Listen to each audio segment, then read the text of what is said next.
Hey guys, I'm here to talk about wiring for 4-wheel steering in the Everest 10 or any other crawler really, shaft style crawler with a single motor that you want to add a second servo so it steers at both ends. The right way to do this would be to do a close-up of my rig and point every little detail out to you.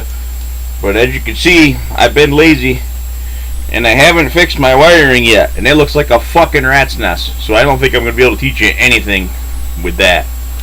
So I made you a little image, and I'm going to use that instead. Well, hopefully I can explain it to you without confusing the shit out of you or making myself look like a complete moron. Let's see what we can do. By the way, don't ever run your RC with the wires twisted together. That's just fucking lazy. You start doing stuff like that, it leads to a life of drinking beer and fixing shit with duct tape and mechanics wire. And that's no way to be. Okay, your first image here shows your standard wiring. You got your battery to your electronic speed control, which goes to channel 2 in your receiver. Your front servo is channel 1. You add in the rear servo on channel 3, and in a perfect world it would just work, just like that. And the problem with that easy setup is that any surface vehicle electronic speed control I've ever used comes with an internal BEC. I don't even know what BEC stands for. I didn't look it up, but I know that when you pull power for 2 servos to it, it melted the one in that particular ESC that came in the Red Cat Everest 10. And when I switched over to the axial ESC, it still drew too much power through it, but that has a thermal shutdown to protect itself, so when it got hot it shuts off, which is a good quality to have, which Red Cat forgot about, but whatever. So you gotta come up with something else. You can't have all that juice sucking through your ESC. Now, my first answer to that was to use an external universal BEC, a cheap one from Hobby King. They're like $7, and I went off the positive and negative battery wires in front of the ESC, and I drew power straight and went to the receiver. I thought I could power everything that way, but that BEC wasn't strong enough either, and that's why my truck didn't work. That video where I turned it on for the first time with the 4-wheel steering and it was a complete failure, the external BEC wasn't enough for that either. So what I wound up doing was this next image, which should clarify hopefully what you got to do. Okay guys, what we're looking at here, this is that external universal BEC that I'm talking about.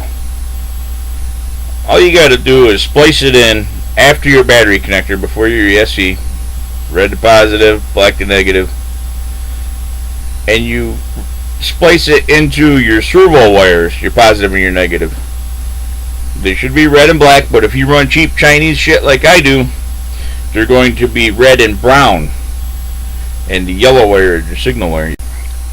What most people don't realize, and I didn't really either, never really thought about it, the power, positive and negatives from your servo do not need to go to your receiver. The only wire that needs to be hooked up to make your receiver work is your signal wire. You can draw your power from anywhere. You could run a separate battery if you wanted to.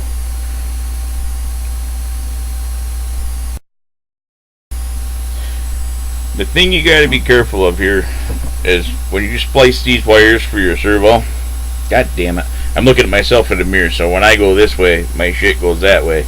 It's gonna give me a fucking seizure or something. It's really hard to keep up with.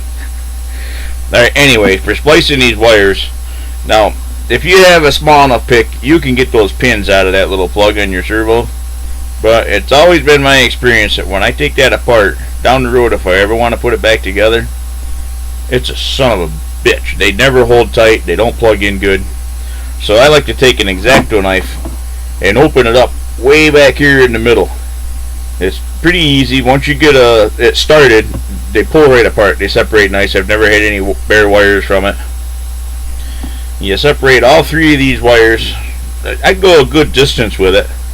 Be careful not to screw up that signal wire. If you put a mark in that, your servo's not going to work right. And you take the positive and the negative, cut them right off. I like to leave a little length on the plug end. You just insulate it real good, make sure you don't leave any bare wires there. That's pretty important to keep you from burning shit and shocking yourself and all that. Then you just solder them jumper wires from that BEC into it, and that's really all there is to it. If you don't have any idea how to solder, get your soldering gun good and hot, stick it right on your finger, and then you'll know what not to do, and that's half of learning how to solder. It's really not that hard. And if you really can't handle it, have somebody do it for you. Your local hobby shop, some nerdy uncle or somebody will do it for you.